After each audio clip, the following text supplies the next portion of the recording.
Jonathan Givony writes for The Vertical and Draft Express. That's a site I go to, and Jonathan is joining us and has an article. I wouldn't say it's necessarily critical of Simmons. It's eye-opening. What's been the feedback, first of all, in the article you wrote on Ben, Jonathan? Well, a lot of NBA teams have reached out this morning and yesterday after it came out, and they said, finally someone is kind of saying it as it is.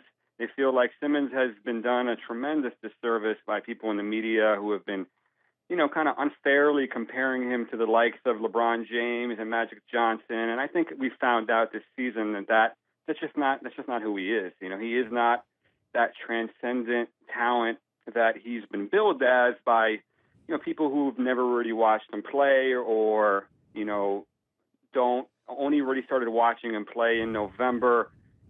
With kids like this and the NBA people, you have to start scouting them early. The first time I watched Ben Simmons play was in August of 2012 at the Under-17 World Championship.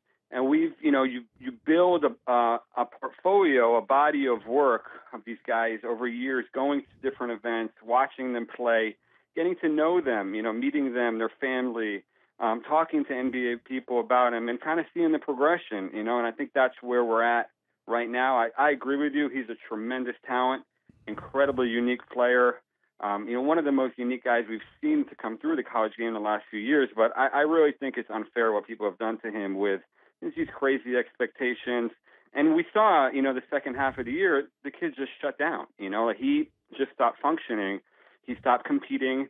And those are major red flags. That's not, what Magic Johnson did, and it certainly is not what LeBron James would have done. So I think that's where we're at right now. If you had the first pick in the draft today, and you had to consider not just now, but what they could be, who would you think you would pick? I would go with Brandon Ingram because, like you said, there's the youth that you have to look at. Ben Simmons is 14 months older than Brandon Ingram. So I think you have to think about where is Brandon Ingram going to be 14 months from now if we froze the clock right now and Ben Simmons didn't move. I think Brandon Ingram is a significantly better shooter. He's a much more of a competitor, phenomenal will to win, and he's a great teammate, and all those, and the shooting component. I mean, you just can't discount that in today's NBA. Yeah.